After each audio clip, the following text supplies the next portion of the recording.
कैसे हैं आप लोग? कोऑर्डिनेट ज्योमेट्री के अंदर हम लोग लेक्चर नंबर 6 पे हैं। ठीक है, मोस्ट प्रोबेबली ये हमारा लास्ट क्लास ही होगा। ठीक है, कोऑर्डिनेट ज्योमेट्री का थोड़ा सा लेंदी होते जा रहा है लेक्चर, बट हम लोग ज़्यादा ड्यूरेशन का नहीं रखते हैं लेक्चर, इस वजह से थोड़ा ज़्यादा नंबर ऑफ लेक्चर्स हो रहे हैं। ठीक है ना, तो चालू करते हैं। इसके अंदर पहला चीज क्या हमने यहाँ पे लिख रखा है, centroid centroid of a triangle, त्रिभुज का केंद्रक। डेफिनेशन क्या दिया हुआ है यहाँ पे, centroid of a triangle is the intersection point of medians. Medians क्या होती है? ऐसी कोई लाइन जो क्या करे, किसी एक साइड को मिड पॉइंट से इंटरसेक्ट कर रही हो। जैसे कि यहाँ पे डी है, ठीक है ना, इस लाइन पे बीसी पे, ठीक है, इस बीसी पे ये एक मीडियन है, ठीक है ना, ठीक है, ये मीडियन है। और जब ये मीडियन है तो क्या करेगी, बीसी को इक्वली हाफ पार्ट में डिवाइड कर देगी। ठीक है ना, दो बराबर हिस्सों में कट कर देगी। इसीलिए हमने यहाँ पे लिखा है, क्योंकि कोऑर्डिनेट हमने लिया हुआ है, ए का x1, बी का x2 y2 और सी का x3 y3। तो हम लोग यहाँ से, क्योंकि ये डी क्या है, मिड पॉइंट है, तो हम लोग इसका कोऑर्डिनेट निकाल सकते हैं। कैसे? मिड पॉइंट है तो x2 प्लस x3 अपॉन में 2 और y2 प्लस y3 अपॉन में 2। ठीक है ना, तो जो सेंट्रॉइड होता है ना, वो जो पॉइंट है, ये सेंट्रॉइड का पॉइंट है। ये जो पॉइंट है, इस मीडियन को 2:1 रेशियो में डिवाइड करता है। ठीक है, 2:1 रेशियो में डिवाइड करेगा। ठीक है, यहाँ पे हमने लिखा भी है कि एडी जो है, ठीक है ना, यहाँ पे लिखा है हमने, D will be the midpoint of BC and G will divide the median AD into 2:1 ratio. ठीक है, काफी अच्छा कंसेप्ट है, इसको ध्यान से समझने की जरूरत है। ठीक है, हमने यहाँ पे क्या निकाला है, सेंट्रॉइड का कोऑर्डिनेट निकाला है। ठीक है ना, पॉइंट निकाल दिए सेंट्रॉइड का, और वो क्या होता है, x1 plus x2 plus x3 बटे में 3 और y1 plus y2 plus y3 upon में 3। ये हमारा क्या है, सेंट्रॉइड का क्या है, पॉइंट। ठीक है, एक और चीज, अगर हम लोग इस सेंट्रॉइड से अगर कोई ट्रायंगल बनाना चाहे ना, किसी भी, इधर हमने एक ट्रायंगल बना दिया, तो ये अगर आप देखें ना ध्यान से, तो एक ये ट्रायंगल हो गया, एक ये ट्रायंगल हो गया और एक ये वाला ट्रायंगल हो गया। 3 ट्रायंगल हमारे पास बन रहे हैं। ठीक है ना, ये जो ट्रायंगल ये बन रहा है ना, ये और ये, ठीक है, ये तीनों ट्रायंगल का जो एरिया होगा ना, वो सेम होता है। ठीक है, 3 इक्वल पार्ट्स में ये डिवाइड कर रहा है। जो हमारा सेंट्रॉइड है, अगर इससे बनने वाले ट्रायंगल की हम लोग बात करें, किन्हीं भी दो साइड से या दो वर्टेक्स से, ठीक है ना, तो उनसे जो बनेगा, शीर्ष से बनने वाला जो ट्रायंगल होगा, वो कैसा होगा, इक्वली डिवाइड करेगा पूरे जो हमारा पूरा ट्रायंगल है। कितने मतलब ट्रायंगल हमारे पास ओवरऑल हो जाएंगे, 3 हो जाएगा, एक ये वाला, एक ये और एक ये, और तीनों का एरिया क्या होगा, सेम होगा। ठीक है, ये जो चीज मैंने बोली है, उसको क्या करना है, लिख लेना है, क्योंकि मैंने यहाँ पे लिखवाया नहीं है शायद। ठीक है ना, तो इसको लिख लेंगे कि जो मीडियन होगा, वो अगर उससे कोई ट्रायंगल बन रहा है, तो वो क्या होगा, 3 इक्वल पार्ट में ट्रायंगल को डिवाइड करेगा। ठीक है, और उनका सबका एरिया क्या होगा, सेम होगा। ठीक है, अगला, इन सेंटर, अंतः केंद्र। अच्छा, इसको सेंट्रॉइड को हम लोग डिनोट किससे करते हैं, जी से। ठीक है, इन सेंटर की बात करें तो इसको हम लोग डिनोट करते हैं आई से। इन सेंटर के बारे में क्या बोला जा रहा है, incentre is the intersection point of angle bisector of all the vertex angle. इस, ये हमारा वर्टेक्स है, इस वर्टेक्स से जो हमारा एंगल बाइसेक्टर हमने खींचा, इस वर्टेक्स से और इस वर्टेक्स से जो भी हमने क्या किया है, एंगल बाइसेक्टर खींचा है, ठीक है ना, तो वो जहां पे कट करेंगी ना तीनों, उसको हम लोग क्या बोलेंगे, इन सेंटर बोलेंगे। ठीक है ना, अब इसमें ए, बी और सी लिखा हुआ है। ए बी सी जब हम लोग ट्रिग्नोमेट्री पढ़ेंगे तो उसके अंदर ज्यादा अच्छे समझ पाएंगे। ठीक है, लेकिन अभी के लिए ये क्या है, जैसे ये ट्रायंगल है, ये ए है, ये बी है और ये सी है, तो ए के सामने वाला जो भुजा होता है ना, उसकी लंबाई ए बोली जाती है।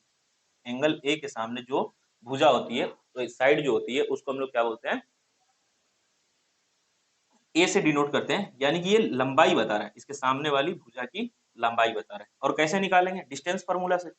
जैसे कि इस ए हमको अगर निकालना है तो ए बराबर क्या हो जाएगा, रूट के अंदर x3 माइनस x2 का whole square plus y3 minus y2 का होल स्क्वायर। इससे निकालेंगे तो हमारा a निकल जाएगा। सिमिलरली अगर हम लोग चाहें क्या, जैसे कि b निकालना है तो b निकालना चाहेंगे तो कैसे निकलेगा भाई, तो ये निकल के आ जाएगा कैसे, x3 माइनस x1 का whole square plus y3 minus y1 का होल स्क्वायर। ठीक है, वैसे ही हम लोग c निकाल सकते हैं। c कैसे निकलेगा, c निकालना होगा तो डिस्टेंस फार्मूला फिर से यहाँ पे लगाएंगे, तो अंडर रूट के अंदर x2 माइनस x1 का whole square plus y2 minus y1 का होल स्क्वायर। ये हमारा ए बी सी निकल के आ गया। ठीक है, उसके बाद जब ए बी सी हमारे पास निकल करके आ गया, तब हम लोग लिखेंगे इन सेंटर का कोऑर्डिनेट। वो कैसे निकल के आएगा, a x one plus b x two plus c x three upon में a plus b plus c. ये एक्स कोऑर्डिनेट बता रहा है इन सेंटर का। ठीक है, और ये हमारा क्या हो गया, वाई का। सेम इसमें भी है, सिर्फ वाई से मल्टीप्लिकेशन करना है, तो क्या हो जाएगा, a y one plus b y two plus c y three upon में a plus b plus c. ठीक है ना, तो ये हो गया हमारा सेंट्रोइड और ये हो गया इन सेंटर। इसके बाद हम लोग पढ़ेंगे सरकम सेंटर।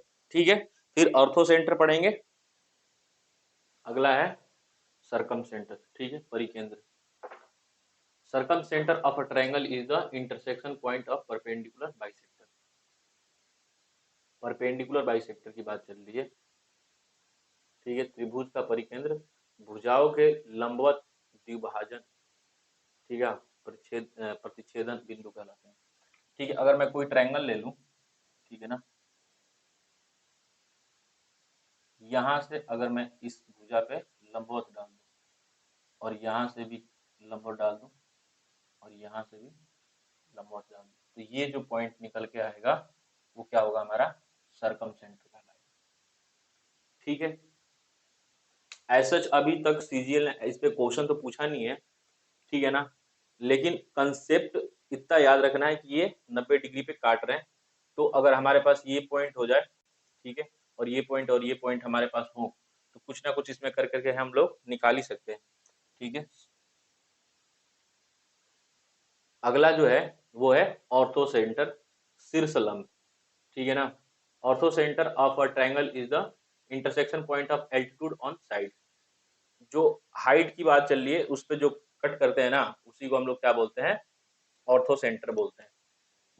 ठीक है, त्रिभुज का शीर्ष लंब भुजाओं पर शीर्ष का प्रतिच्छेदन बिंदु होता है।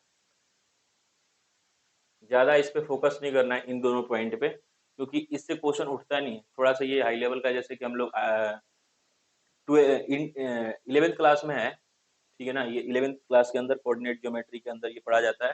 थोड़ा सा एडवांस आप लोग को इसलिए बताया जा रहा है कि थोड़ी सी जानकारी होनी चाहिए, क्योंकि ये पूछ लेते हैं कि होता क्या है बस। ठीक है ना, पॉइंट तो आपसे निकलवाएंगे नहीं, लेकिन पूछ लेते हैं। बाकी ये अगर पूछना भी होता है ना, तो जनरली ये पूछते किस पे है, तो राइट एंगल ट्रायंगल पे पूछते हैं, जिसका कंसेप्ट मैंने यहाँ पे लिखवाया है।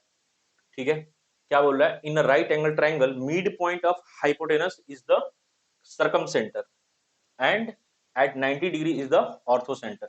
जैसे कि एक राइट एंगल ट्रायंगल हमने ले लिया, ठीक है, इस इसके हाइपोटेनस का जो मिड पॉइंट होगा ना, मिड पॉइंट यानी कि ये वाला, यहां से जो आर सी बराबर हम लोग लिख सकते हैं सीपी। ठीक है, ये जो पॉइंट होगा ना, वो हमारा क्या कहलाएगा, हाइपोटेनस का मिड पॉइंट सरकम सेंटर कहलाएगा। और जो 90 डिग्री का जो वर्टेक्स है ना, ये हमारा क्या कहलाएगा, ऑर्थो सेंटर होगा। ठीक है, इसको हम लोग क्या बोलेंगे, ऑर्थो सेंटर। ऑर्थो सेंटर को ओ से डिनोट किया जाता है। ठीक है, इसमें तो यहीं तक है। अब अगला हम लोग पॉइंट पढ़ेंगे लोकस के बारे में, लोकस होता क्या है। ठीक है, लोकस का डेफिनेशन देखेंगे, लोकस से हम लोग क्या क्या निकाल के लेके आएंगे। थोड़ा सा हम लोग सर्कल के बारे में पढ़ेंगे, क्योंकि सर्कल से एक दो बार क्वेश्चन आ चुके हैं, तो सर्कल के बारे में भी थोड़ा सा जान लेंगे, ज्यादा उसके बारे में भी नहीं जानना है। ठीक है, फिर उसके अंदर टेंजेंट होता है, ठीक है ना, स्पर्श, जो स्पर्श रेखाएं कहलाती हैं, ठीक है ना, उसका लंबाई निकाल लेंगे हम लोग, उसका फॉर्मूला क्या होता है, ये सब चीजें छोटी मोटी देखते हैं हम लोग। चलेंगे। ठीक है, थियरी में यही सब चीजें हैं, उसके बाद खत्म करेंगे थियरी को और क्वेश्चन इस पे करेंगे जो हम लोग अभी तक थियरी कर लिया है। ठीक है, नेक्स्ट पॉइंट हम लोग देख रहे हैं थियोरेटिकल पार्ट, लोकस। ठीक, लोकस डेफिनेशन यहाँ पे लिखा हुआ है। ठीक है, the locus of a moving point is the path travel out by it under certain condition और कंडीशंस।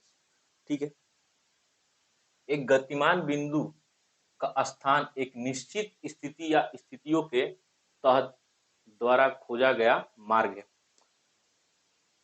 मतलब कोई मूविंग पार्ट है, कोई मूविंग पॉइंट है, वो क्या कर रहा है, कोई एक फिक्स, ठीक है, कुछ कंडीशंस के अंदर, ठीक है, कुछ कंडीशंस के अंदर या कंडीशन के अंदर क्या कर रहा है, वो मूव कर रहा है। ठीक है, तब उसको हम लोग क्या बोलेंगे, उस पॉइंट का लोकस बोलेंगे या फिर मेरे हिसाब से तो लोकस को ना, अगर लोकेशन से ज्यादा अगर हम लोग बोले ना तो ज्यादा बेहतर होगा। लोकस इक्विवेलेंट है लोकेशन की। ठीक है ना, बराबर नहीं बोल रहा मैं, इक्विवेलेंट बोल रहा हूँ। ठीक है,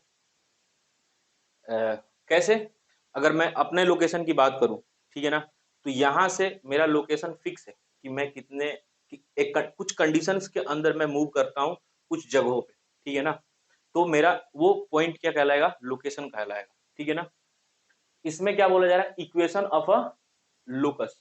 किसी लोकस का इक्वेशन अगर हमको लिखना है तो इसके अंदर देखिए पहले क्या चीज बोला गया है। An equation is said to be the equation of locus of a moving point if the following two conditions are fulfilled। ठीक है ना, दो स्थितियों में ही हमारा किसी पॉइंट का इक्वेशन को हम लोग मतलब किसी लोकस का इक्वेशन बोलेंगे। ठीक है, पहला क्या कंडीशन दिया है, the coordinate of every point on the locus satisfy the equation. अगर मैं बोलूं कि ये एक हमारा सर्कल है, ठीक है, इस पॉइंट से एक फिक्स दूरी r पे कोई पॉइंट है हमारा x1 y1, वो मूव करना चालू करता है, इस पॉइंट से मूव करना चालू कर रहा है एक फिक्स दूरी पे, जैसे r पॉइंट है, या फिर मैं यूं बोल दूं कि ये पॉइंट क्या है, r है, r दूरी पे सेंटर से लेकर के हम लोग ऐसे मूव करना चालू कर रहे हैं, तो हमने एक सर्कल बना लिया। ठीक है, तो इसका इक्वेशन निकल करके आएगा सर्कल का। ठीक है, अगर इक्वेशन निकल के आएगा तो इस पे जितनी भी बिंदुएं हैं, ठीक है, यहाँ पे क्या इनफाइनाइट नंबर ऑफ पॉइंट्स हैं। ठीक है ना, इस पे सर्कल के ऊपर, तो वो सारे पॉइंट्स क्या करने चाहिए, इस सर्कल के इक्वेशन को क्या करने चाहिए, वो सारे पॉइंट किस पे होने चाहिए, सर्कल के सरकमफ्रेंस पे। ठीक है ना, तो दूसरा चीज क्या बोल रहा है, if the coordinate of any point, ठीक है ना, of any point satisfy equation then that point must lie on the locus. अब मैं अब अगर बोलूं आपको कि ये पॉइंट, एक पॉइंट मैंने यहाँ पे ले लिया x1 y1, अब अगर ये पॉइंट, ठीक है ना, जो इक्वेशन हमारा लिखा हुआ है उसको अगर सेटिस्फाई कर रहा है तो हम लोग क्या बोलेंगे कि वो पॉइंट किस पे है, उस लोकस पे है। ठीक है ना, इसके सरकमफ्रेंस पे, तभी तो इसको सेटिस्फाई कर रहा है, अदरवाइज सेटिस्फाई करता ही नहीं। ठीक है ना, जैसे कि मैं अगर कोई इक्वेशन लिख देता हूँ x प्लस वाई बराबर अगर 3 है, तो अगर मैं कोई पॉइंट लिया, कोऑर्डिनेट ले लिया मैंने 2,1, तो इसको ये सेटिस्फाई कर रहा है। सेटिस्फाई कर रहा है का मतलब क्या है, इस लाइन पे ये सेटल है। ठीक है ना, लाई कर रहा है, इसलिए तो ये इसको सेटिस्फाई कर रहा है। तो दो कंडीशन है, एक कंडीशन क्या हमारे पास बोल रहा है, ठीक है, कि कोई पॉइंट है हमारे पास, तो अगर कोई पॉइंट है, अगर मैं लोकस की बात कर रहा हूं तो उस पे जितने भी पॉइंट है उसको सेटिस्फाई करना चाहिए।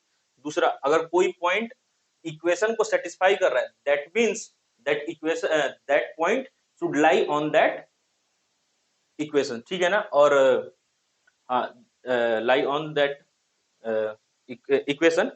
ठीक है, तो इससे निकल के आता है हमारा अलग अलग तरीके का इक्वेशन। हमने लोकस क्या हो गया, हमारा एक समीकरण बनाने का तरीका है।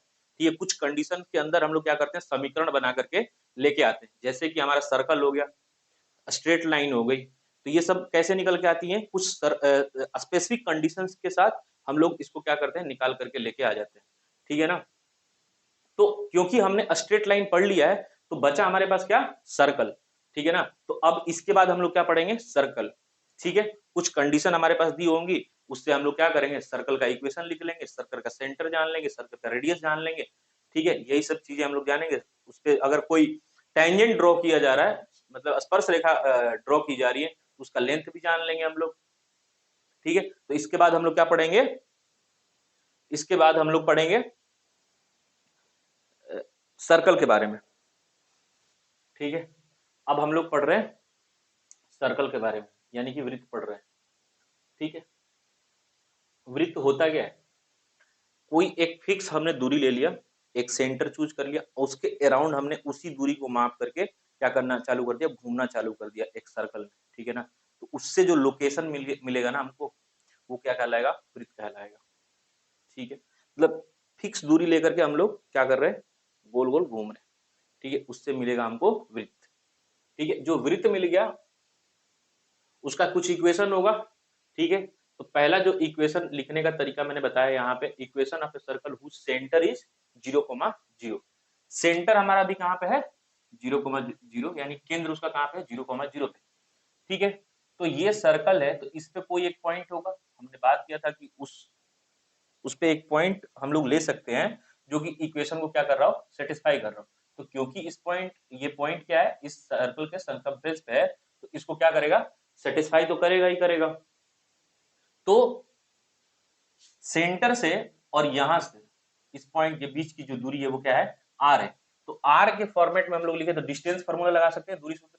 तो दूरी सूत्र लगाएंगे तो आर स्क्वायर बराबर क्या हो जाएगा, एक्स माइनस 0 का स्क्वायर प्लस का वाई माइनस 0 का स्क्वायर। तो यहां से क्या निकल जाएगा, आर स्क्वायर बराबर x square plus y square. यहां से ये एक इक्वेशन आता है जब हमारा सर्कल कहाँ पे हो, 0,0 पे है। अगर मैं कोऑर्डिनेट एक्सिस के हिसाब से देखूं तो ये हमारा केंद्र होता है, और यहाँ पे क्या होता है, 0,0। तो ये एक ऐसा फोटो बनेगा।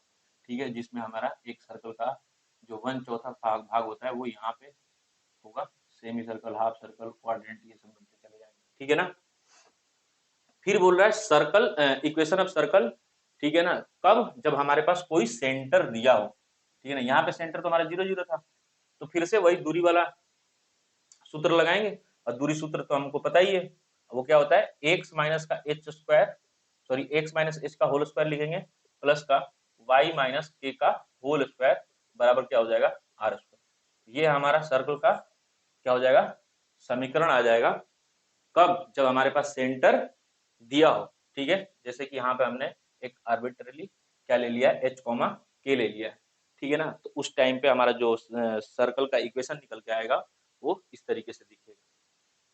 ठीक है, अब ये तो वो हो गए जहां पे हमको सेंटर दिया हो। लेकिन क्या होता है कि कभी कभी एग्जाम में भी, ठीक है, कुछ कुछ क्वेश्चन, कुछ ज्यादा तो नहीं पूछे गए हैं सीजीएल में, लेकिन कुछ एक क्वेश्चन मैंने देखा है, उसमें क्या करते हैं वो कि स्टैंडर्ड फॉर्म में दे देते हैं अपने को इक्वेशन, और कभी रेडियस उससे पूछ सकते हैं। ठीक है, तो स्टैंडर्ड फॉर्म क्या होता है, ये देखिए यहाँ पे लिखा है मैंने, standard form of equation, sorry standard equation of circle, वृत्त का मानक समीकरण क्या होता है, एक्स स्क्वायर प्लस का वाई स्क्वायर प्लस का 2gx plus 2fy plus c. ठीक है ना, अब इसमें ध्यान ये देना है, इसमें जो g है ना, और जो इसमें f है, यहाँ पे मैंने लिखा है क्या होता है, केंद्र। केंद्र क्या होता है, माइनस का g माइनस का f हमारा क्या होता है, केंद्र होता है। ठीक है, अगर हमको क्या निकालना है, रेडियस निकालना है, त्रिज्या निकालनी, तो त्रिज्या क्या होता है, अंडर रूट के अंदर जी स्क्वायर प्लस का एफ स्क्वायर माइनस का सी। जैसे मैं एक समीकरण दे दूं आप लोगों को, एक्स स्क्वायर प्लस का वाई स्क्वायर प्लस का 2x प्लस वाई प्लस 5, ठीक है, या फिर 1 बराबर 0। यहाँ पे ना कुछ जने क्या हो जाते हैं, कंफ्यूज हो जाते हैं कि यहाँ पे g का वैल्यू कितना है, यहाँ पे f का वैल्यू कितना है। तो यहाँ पे अगर आप देखेंगे तो ये क्या लिखा हुआ है, 2gx के साथ अगर मैं कंपेयर करूं तो यहाँ पे g कुछ नहीं लिखा हुआ है, सीधे 1 लिखा हुआ है, क्योंकि 2 और x तो होना ही है। ठीक है ना, 2x तो होना ही था, g अगर होता तो कुछ और होता, लेकिन यहाँ पे 1 है g, इसी वजह से 2x ही हमको दिखाई दे रहा है, तो g का वैल्यू कितना है, यहाँ पे 1 है। ठीक है, यहाँ पे अगर मैं देखूं तो 2y दिखना चाहिए था, लेकिन ये दिख कितना रहा है, सिर्फ y दिख रहा है। दैट मीन्स हमारा जो f होगा वो 1/2 होगा, तभी तो 2fy। ठीक है, अगर मैं 2 इंटू एफ के जगह पे क्या कर दूं, 1/2 लिख दूं, तो ये 2 कैंसिल होकर क्या दिएगा हमको, y दिखाई देगा। ठीक है ना। तो यहाँ पे y सॉरी f कितना है हमारा 1/2 है, वैसे ही यहाँ पे 1 हो गया। और c हमारे पास दिया हुआ c बराबर तो 1 आसानी से दिख जाता है। तो सेंटर अगर कोई हमसे पूछ लिया, केंद्र हमसे पूछ लिया, तो केंद्र क्या हो जाएगा भाई, केंद्र हमारा निकल के आ जाएगा माइनस का g, माइनस का g मतलब माइनस का 1 कॉमा f, f हमारा कितना निकल के आएगा, ये हमारे पास f है तो माइनस का 1/2। अगर वही हमसे पूछ लेता रेडियस, तो रेडियस कैसे निकालते हैं, जो r निकल करके यहां से आता है वो क्या होता है 1 का स्क्वायर, ठीक है 1 का स्क्वायर प्लस का 1/4 माइनस का 1 हो जाता, सब कुछ दिया हुआ है। ये 1 और 1 कैंसिल होकर के हमारे पास रेडियस क्या आता 1/2। तो इस सर्कल का रेडियस क्या हो गया 1/2, ठीक है ना। तो ऐसे क्वेश्चन पूछे जा सकते हैं, ठीक है। अगला पार्ट क्या है थ्योरी का, लेंथ ऑफ टेंजेंट, स्पर्श रेखा की लंबाई।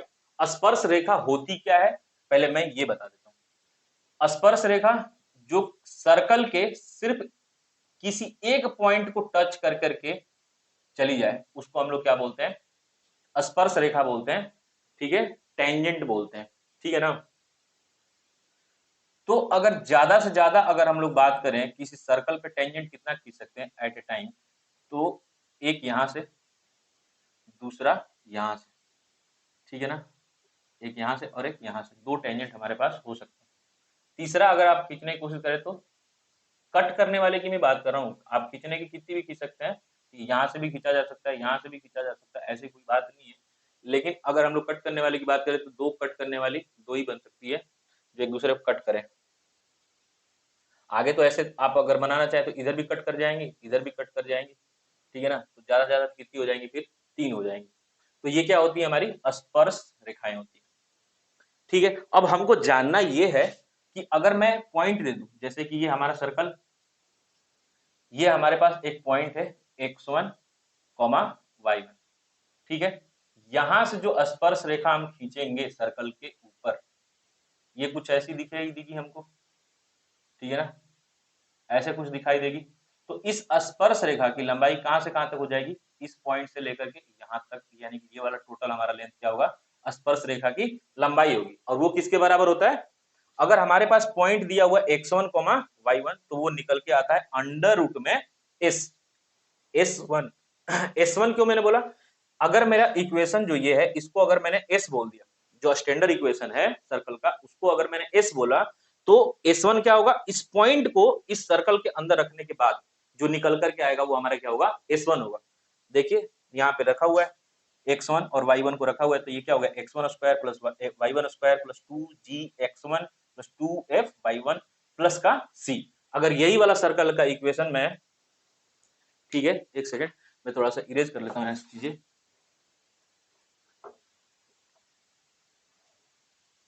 जैसे मेरे पास कोई इक्वेशन दी होती x square plus y square plus का 2x प्लस का 4y प्लस का 9 बराबर 0 दिया हुआ है। अगर पूछ देता कि एक 1,2 से जो स्पर्श रेखा खींची जाएगी इस सर्कल के ऊपर उसकी उस स्पर्श रेखा की लंबाई क्या है, कहने का मतलब यह है कि अगर इस पॉइंट से अगर हम लोग कोई टेंजेंट ड्रॉ कर रहे हैं तो उस टेंजेंट का लेंथ क्या होगा इस सर्कल के ऊपर, तो वो किसके बराबर हो जाएगा अंडर रूट में, इस पॉइंट को x की जगह पे x रखना है, y की जगह पे y रखना है, और जो भी निकल करके आएगा वो हमारा क्या होगा टेंजेंट का लेंथ होगा, ठीक है ना। तो इसको रखेंगे तो 1, इसको रखेंगे तो 4, इसको रखेंगे तो कितना हो जाएगा 2 प्लस का 8 प्लस का 9, यहां से क्या आएगा 8 टू 10 15 और 24 आ जाएगा। 24 आ गया, इसका मतलब क्या हुआ, इसको अंडर रूट में रख देते हैं, ये हमारा टेंजेंट का लेंथ हो गया, अंडर रूट से बाहर भी निकाल सकते हैं कोई बड़ी बात है नहीं। तो यहाँ पे हमने टेंजेंट का लेंथ निकाला है। अब हम लोग पढ़ेंगे जो अगला चीज वो है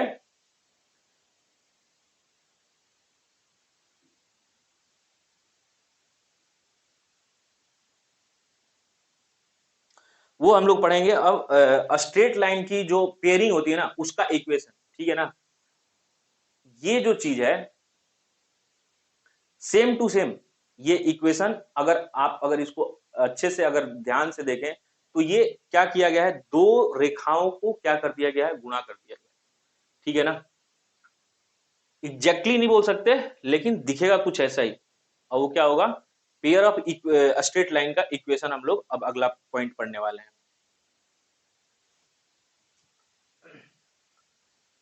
अगला जो हमारे पास थ्योरेटिकल पार्ट है वो है pair of straight line passing through origin.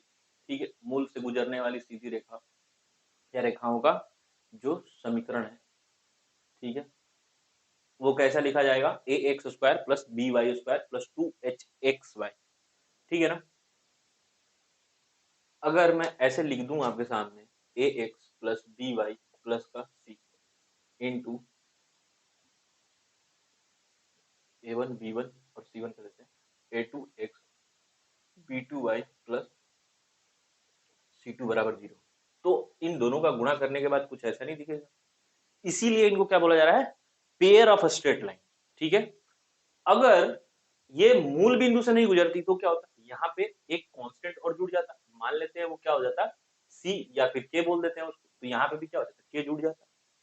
लेकिन क्योंकि ये कहां से गुजर रही हैं, मूल बिंदु से, तो हमारे पास क्या है, यहाँ पे h(x)y तक की लिमिटेड है, तभी तो मूल बिंदु से गुजरेगी। तो यहाँ पे 0,0 रखेंगे तो ये 0 के बराबर आएगा। ठीक है ना, अगला पॉइंट जो इसमें बोला गया है, it represents two lines and angle between them, या दो रेखाओं को और उनके बीच का कोण दर्शाता है। ठीक है, ये क्या करता है, दो रेखाओं को बताता है और उनके बीच का कोण बताता है। अब उन दो दो रेखाओं के बीच का कोण क्या होगा, वो कोण हो जाएगा tan थीटा। ठीक है, tan थीटा, और वो किसके बराबर होगा, 2 इंटू अंडर रूट में एच स्क्वायर माइनस का ए बी अपॉन में ए प्लस बी। ठीक है ना, इसमें कुछ कंडीशन ले ली गई है, जैसे कि केस 1 बोल सकते हैं हम लोग। ठीक है, ये केस एक ले लिया गया है जिसमें अगर यदि a प्लस बी क्या हो जाए, 0 हो जाए। अब किसी नंबर के नीचे, ठीक है, कोई हमारे पास नंबर लिखा हुआ है, उसके नीचे अगर 0 हो जाता है तो ये पूरा किधर की तरफ जाता है, इंफिनिटी की तरफ जाता है। ठीक है ना, इंफिनिटी की तरफ जाता है। अगर ये निगेटिव नंबर होता है तो कैसे किधर की तरफ जाता है, माइनस इन्फिनिटी की तरफ जाता है। ठीक है ना, तो यहाँ जब 0 हो जा रहा है, ये टर्म 0 हो जा रहा है, तब tan थीटा क्या हो जाएगा, इन्फिनिटी की तरफ जाने लग जाएगा, यानी कि थीटा हमारा क्या हो जाएगा, 90 डिग्री हो जाएगा, क्योंकि tan थीटा 90 डिग्री पे क्या होता है, इन्फिनिटी होता है। ठीक है, तो यहां से थियोरेटिकल पार्ट खत्म है। ठीक है, कोऑर्डिनेट ज्योमेट्री के अंदर अब हम लोग कुछ क्वेश्चन करेंगे। ठीक है, उसमें से मैं थोड़ा सा इंपोर्टेंट वाला जो क्वेश्चन है उसके बारे में थोड़ा सा भी आपको हिंट देता हूँ, ये तो कंप्लीट करना ही करना है एनी हाउ। ठीक है ना, जिससे कि सीजीएल ने काफी बार ये क्वेश्चन पूछ चुका है, इसलिए मैं बोल रहा हूँ। जैसे कि एक क्वेश्चन है, रिफ्लेक्शन पॉइंट पूछता है। ठीक है, यहाँ पे एक पॉइंट, एक लाइन दे दिया, जैसे ये हमारी लाइन क्या हुई, y=2, ये पॉइंट हमको यहाँ पे पॉइंट दे दिया 2,3, इसका रिफ्लेक्शन पूछ देगा इस लाइन के अंदर। ठीक है, तो ये लाइन किसकी तरह काम करेगा, प्लेन मिरर की तरह काम करेगा। तो यहाँ पे प्लेन मिरर में होता क्या है, जितनी दूर आप खड़े हैं उतनी ही पीछे आपकी इमेज बनती है। प्लेन मिरर का काम तो यही है। ठीक है ना, तो यहाँ से जितना आप दूर खड़े हैं उतना ही दूर पीछे आपका इमेज बनेगा। तो इस तरीके का क्वेश्चन सीजीएल ने बार बार पूछा है, मेंस के अंदर भी और प्री के अंदर भी। ठीक है ना, तो एक तो ये टाइप का क्वेश्चन हो गया, और जो अभी हमने थियोरेटिकल पार्ट पढ़ा है उसके अंदर अगर मेरे को लगता है कि जो इंपॉर्टेंट क्वेश्चन हो सकते हैं वो क्वेश्चन मैं करा दूंगा। ठीक है, तो अब क्वेश्चन की तरफ बढ़ते हैं। 3 क्वेश्चन है आप लोगों के सामने, थोड़ा सा टाइम लेकर के और तीनों क्वेश्चन को अटेम्प्ट करना है। ठीक है, वीडियो को पॉज कर ले और अच्छे से अटेम्प्ट करके तभी वीडियो को चलाएं। ठीक है ना, फिर सॉल्व करते हैं यहाँ पे। तो पहले क्वेश्चन में क्या बोल रहा है, if point 4,3 is the centroid of the triangle ABC. ठीक है, and the vertices A B C find the area of the triangle. ठीक है, केंद्रक हमको दिया हुआ है, वर्टाइसेस भी हमको दिया हुआ है, जिसमें कि A हमको x, y दिया हुआ है। ठीक है, मैं एक ट्रायंगल पहले यहाँ पे बनाता हूँ, A B C। इसमें A का हमारे पास पॉइंट दिया हुआ है x, y, बी हमारे पास है -3,7 और सी है हमारे पास 9,7 और जो केंद्रक है हम लोगों का, ठीक है ना, केंद्रक जो जी होता है वो दिया हुआ है हमको 4,3। ठीक, मैंने बताया था कि अगर मैं ऐसे सर्कल बना दूं, एक ट्रायंगल बना दूं, ठीक है। अच्छा, पहली बात तो ये कि ये x, y जो दिया हुआ है कंफ्यूज करने के लिए दिया गया बस, या फिर जो अपने आप को हार्ड वर्किंग समझते हैं तो उनके लिए कि नहीं मैं तो इस रास्ते जाऊंगा, पहले ए निकालूंगा, ठीक है, ए निकालने के बाद ही मैं क्या करूंगा, ए निकालूंगा, उसके बाद ट्रायंगल का एरिया निकालूंगा। लेकिन मैंने बताया था कि कोई हमारे पास अगर सेंट्रॉयड है, ठीक है, सेंट्रॉयड अगर उससे मैं इनका ट्रायंगल बना रहा हूं ऐसे, तो ये जो ट्रायंगल होगा इसका जो एरिया होगा इस पूरे ट्रायंगल का क्या हो जाएगा, 1/3 हो जाएगा, या फिर जो ये पूरे ट्रायंगल होगा, बड़ा वाला जो ट्रायंगल है हमारे पास, इस ट्रायंगल का एरिया के 3 गुना हो जाएगा। तो क्यों ना मैं सिर्फ और सिर्फ इस ट्रायंगल का एरिया निकाल दूं और उसका क्या कर दूं, 3 गुना कर दूं, ना कि मैं इसको निकालूं फिर ट्रायंगल का एरिया निकालूं। क्योंकि अगर आप कंपटीशन में बैठते हैं ना, तो एक डॉट भी आपके लिए मायने रखता है कि अगर आप कोई लाइन लिखना चालू कर रहे हैं या फिर कोई चीज लिखना चालू कर रहे हैं तो उसमें अपने को टाइम बर्बाद करना ही नहीं, क्योंकि इतना टाइम हमारे पास है ही नहीं, ठीक है ना। तो हम लोग टू द पॉइंट और एकदम कंसेप्चुअल चीजों को याद रखेंगे ना, तभी हमारे से क्वेश्चन ना एकदम फटाफट बनेगा, ठीक है।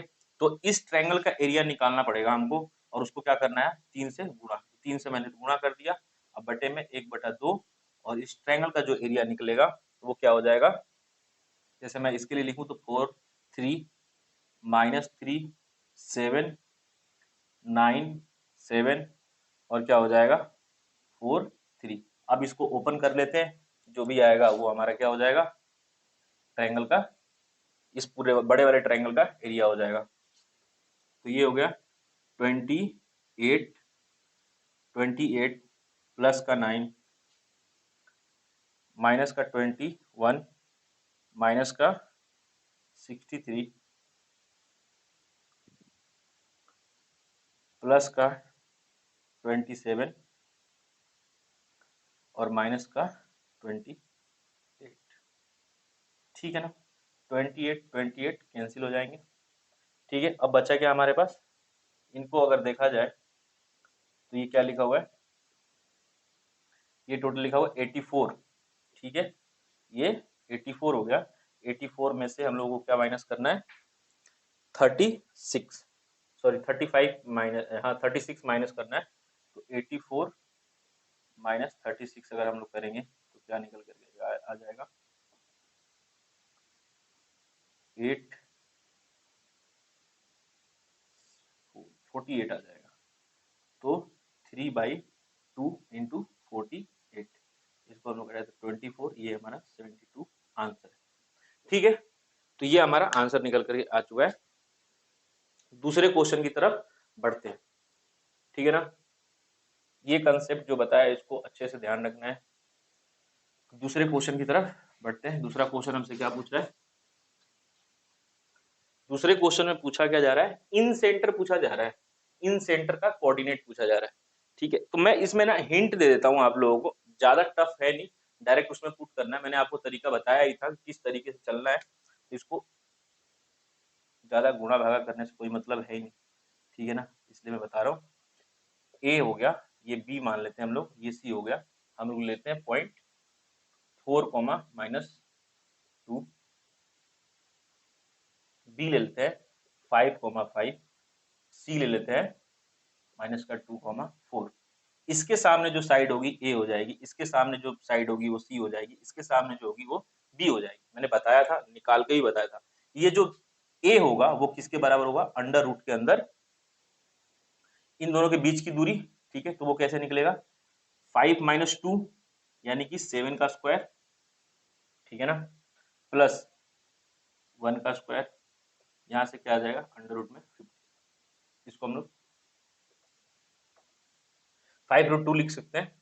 इसके लिए अगर हम लोग देखें तो इसको अगर हम लोग निकाले तो क्या आएगा, माइनस का, तो ये हो जाएगा 36 प्लस ये हो जाएगा 36, तो ये हो गया 6√2।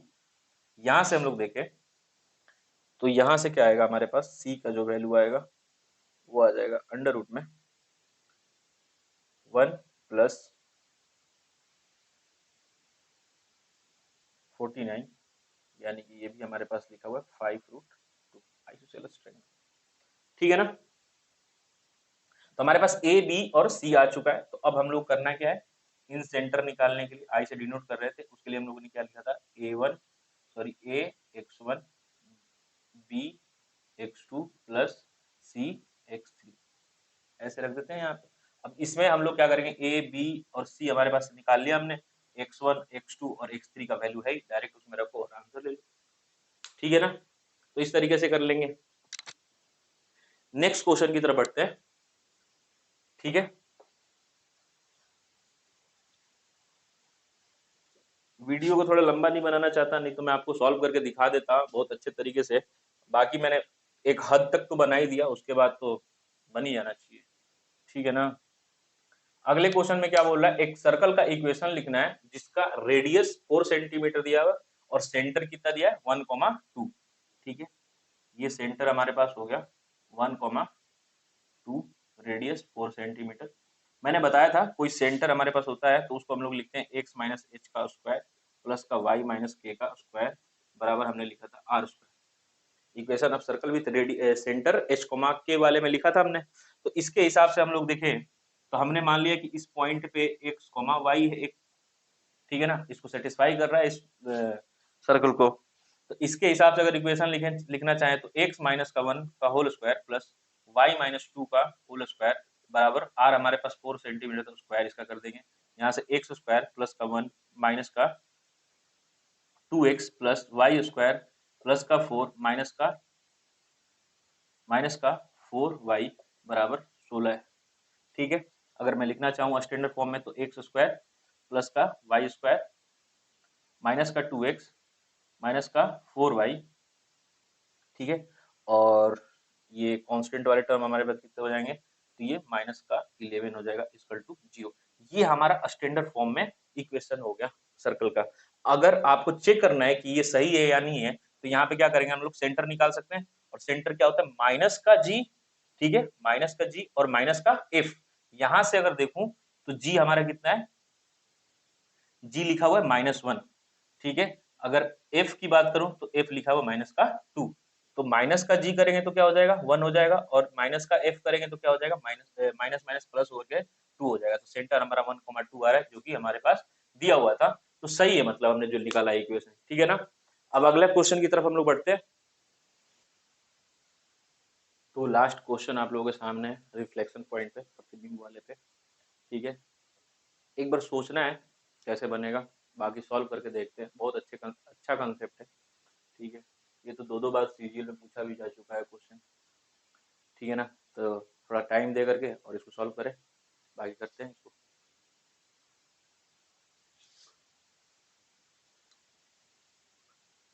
पहले वाले क्वेश्चन में क्या पूछ रहा है, what is the reflection of the point 5, -3 in the line y = 3। पहली बात तो ये हमारा हो गया ओरिजिन 0,0। ठीक, y = 3 अगर बोल रहे हैं ना, तो ये लाइन कैसी होगी, x एक्सिस के पैरेलल। ठीक, एक्सिस के पैरेलल क्यों हो रही है, क्योंकि इसमें x है ही नहीं, x नहीं है तो वो x एक्सिस को कट कैसे करेगी। ठीक है, इसलिए क्या हो जाएगी, वो x के पैरेलल हो जाएगी। ठीक है ना। तो ये जो हमने लाइन बनाया वो लाइन कौन सी है, y = 3। हमारे पास पॉइंट कौन सा है 5, -3, तो वो कहीं इधर लाई करेगा, मैं मान लेता हूँ यहाँ पे वो। ये हमारा पॉइंट कौन सा है 5, -3। अच्छा, क्योंकि अगर मैं यहां से नापना चालू करूँ ना ऐसे, तो पोजीशन तो चेंज होता नहीं है ना मिरर में। तो पोजीशन चेंज नहीं होता है, इसका मतलब क्या हुआ, डिस्टेंस बस हम लोग देखेंगे, जितना इधर है उतना उधर बनता है, इतना सिर्फ होता है प्लेन मिरर की तरह काम कर रहा है ये। ठीक है, तो डिस्टेंस जितना आगे उतना पीछे बन जाएगा, ना कि इसका कोऑर्डिनेट चेंज होगा। ठीक है ना। तो कोऑर्डिनेट उसका भी अगर हम लोग बात करें, जिसमें कि एक्स एक्सिस की अगर हम लोग स्पेसिफिकली की बात करें, तो एक्स तो बिल्कुल ही चेंज नहीं होना है। क्योंकि ये जितना यहाँ पे है, यहाँ पे उतना यहाँ पे भी होगा और उतना यहाँ पे भी होगा। समझ में आया? तो इसका जो इमेज बनेगा वो कहीं मान लेते हैं यहाँ पे बन रहा होगा, इतने दूरी पे, ठीक है ना। तो अभी ये हमारा एक्स है, इन दोनों लाइनों के बीच का अगर मैं डिस्टेंस आपसे पूछूं तो कितना हो जाएगा, यहां से लेकर के यहां तक, तो इस पॉइंट का वाई वाला जो है वो -3 है, या फिर मैं डिस्टेंस की बात कर रहा हूँ तो -3 तो होगा नहीं, 3 होगा, और यहाँ से लेकर के यहाँ तक जो है वो भी कितना है, 3 है। तो टोटल कितना हो गया हमारे पास, यहाँ से यहाँ तक का 6, ठीक है ना। एक्स चेंज होगा नहीं, मैंने बोल दिया था, तो एक्स चेंज नहीं होगा, तो एक्स हमारा 5 है, तो 5 रख दिया मैंने। वाई में वाई लाइन के वाई लाइन है हमारे पास, वाई बराबर कुछ दिया हुआ है, अगर उस लाइन में हम लोग रिफ्लेक्शन देखना चाहते हैं किसी पॉइंट का, तो उसमें एक्स चेंज नहीं होगा। वाइस वर्सा, अगर हम लोग एक्स में अगर देखना चाहते हैं किसी किसी पॉइंट का रिफ्लेक्शन, तो उसमें एक्स चेंज होगा, वाई चेंज नहीं होगा, ठीक है। तो यहाँ पे एक्स तो चेंज हो नहीं रहा, अब हम लोग देखेंगे यहाँ पे ये पॉइंट यहां से कितने दूरी पे, 6, तो इसका इमेज भी कहां बनेगा, यहाँ पे 6 पे, ठीक है। 6 पे बनना चाहिए, ठीक है ना, 6 डिस्टेंस पे पीछे बनना चाहिए, लेकिन क्योंकि हम लोग इस मूल बिंदु वाली लाइन से अगर हम लोग देखें तो ये 3 पहले से ऊपर है, तो टोटल हमारे पास कितना हो जाएगा, 6 + 3, तो ये जो बनेगा हमारा वो कहां बनेगा, 5,9 पे। समझ में आ गया? बहुत अच्छे से समझ लेंगे, ये डिस्टेंस के हिसाब से समझेंगे तो ज्यादा बेहतर होगा। ये वाई वाली लाइन है, तो वाई वाली लाइन में हमारा x change coordinate, x coordinate हमारा चेंज नहीं हो रहा, कौन चेंज हो रहा है, सिर्फ वाई। और वाई कैसे चेंज हो रहा, हमने देखा इस पॉइंट का इस लाइन से कितना डिस्टेंस है, प्लस हमने ये देखा कि इस लाइन से और इस लाइन के बीच की दूरी कितनी है, उसको ऐड करके डायरेक्ट हमने बता दिया, ठीक है। दूसरे वाले क्वेश्चन में क्या पूछ रहा है, what is the reflection of the point -1, 3 in the line x x equal to -4, तो x इक्वल टू -4 बोल रहा है, तो x इक्वल टू -4 मैं मान लेता हूँ ये वाली लाइन है, x इक्वल टू -4। पॉइंट हमारे पास क्या दिया हुआ है, -1, 3, यहां से x का डिस्टेंस ये होगा, ये -1 दिया हुआ है, इधर की तरफ हम बढ़े तो ये टोटल कितना दिया हुआ हमारे पास, डिस्टेंस की बात चले तो माइनस नहीं होगा, यहाँ पे 2 हो जाएगा। इस लाइन से ये हमारा मिरर की तरह काम कर रहा है, तो इस मिरर से ये कितने डिस्टेंस पे है, 2, तो इसका इमेज इधर बनना चाहिए था कितने पे, 2 पे, ठीक है। y मैंने बोला था y एज इट इज रहेगा, x की बात चल रही है तो y को मैंने रख दिया, ठीक है। अब x की देखें तो ये 2 इधर है, तो 2 इधर बनेगा, तो कितना हो गया टोटल, 4 हो गया, ठीक है। 2 यहाँ पे था तो 4 हो गया, और इसमें एक हम लोग क्या कर देंगे, सॉरी कुछ गड़बड़ तो नहीं हो रहा,